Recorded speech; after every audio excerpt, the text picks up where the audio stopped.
Hi, this is Dr. Sana Hashmi, and this week in my Print on China column, I covered the Chinese discourse on the most hotly debated topic globally, that is the U.S. capture of the Venezuela president, and the crisis that is happening in Latin America right now.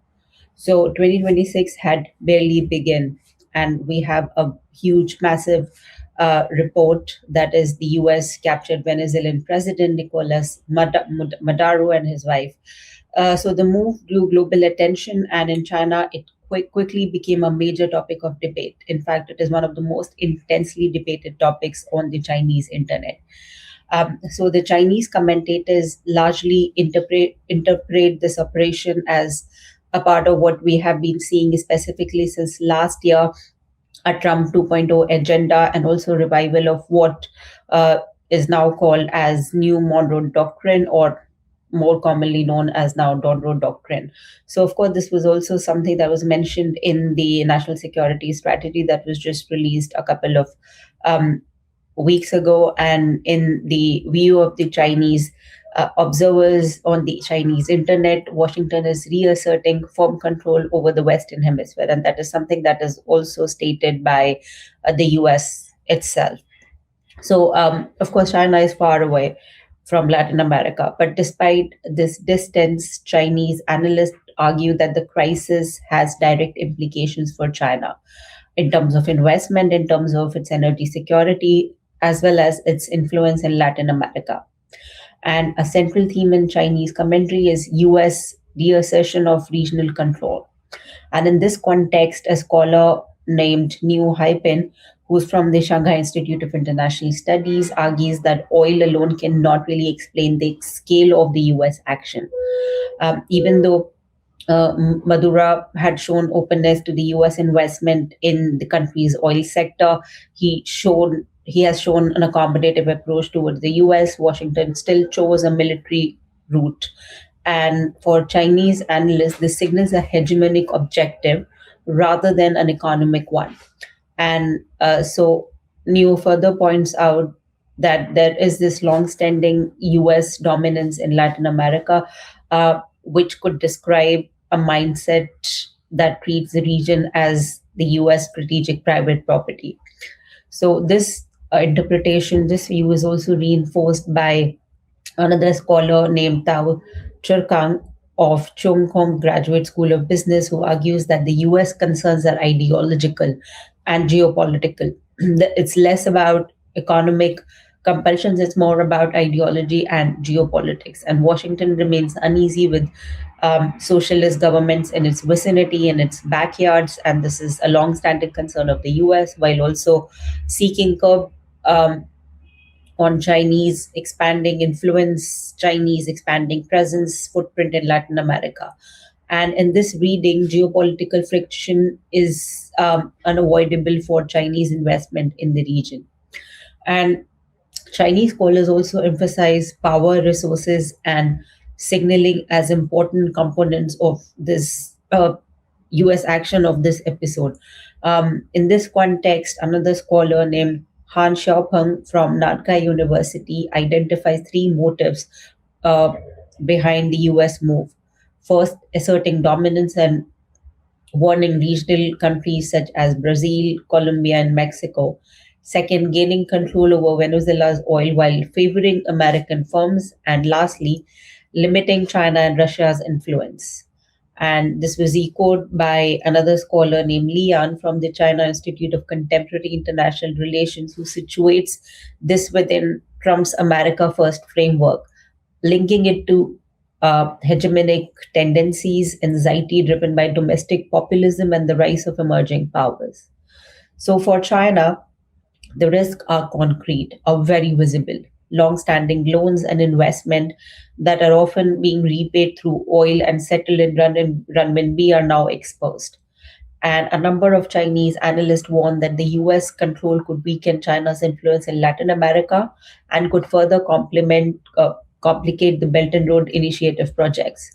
And many stress the need to protect investment, ensure loan repayments, and maintain business continuity to signal that China's interest cannot be sidelined. So China has to protect its interest in the Latin American region.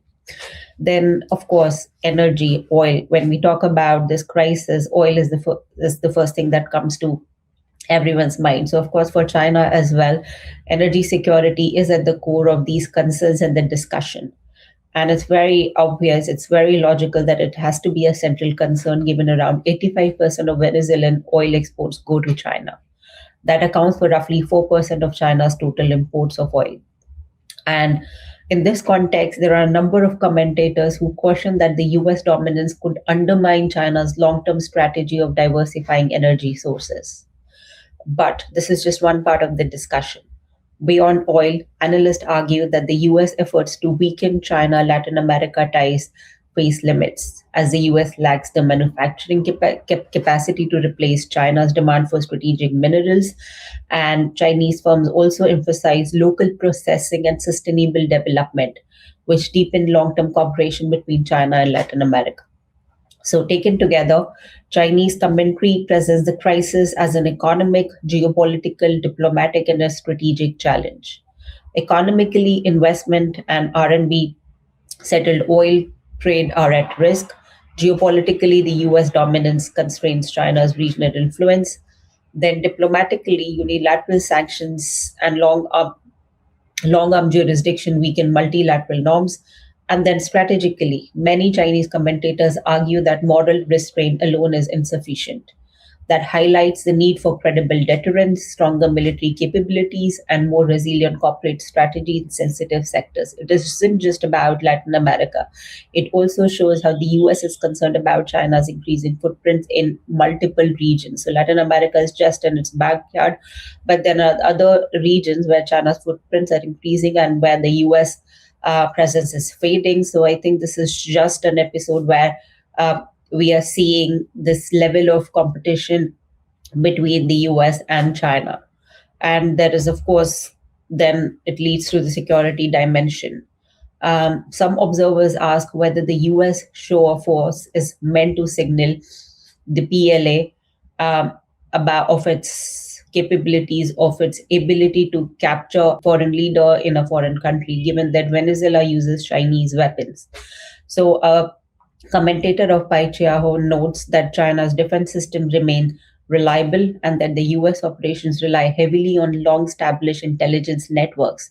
So it isn't just about overpowering the Chinese weapons. It isn't just about the hard power. It's also about the US long-term intelligence networks that have been operating within the country, suggesting that the advanced US equipment is not omnipresent and China could actually defeat the US weapons anytime.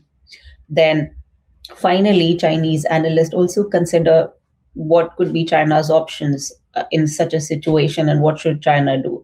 In this context, a scholar named Tao Chirkang argues that Beijing should focus on engagement with more economically and politically autonomous countries.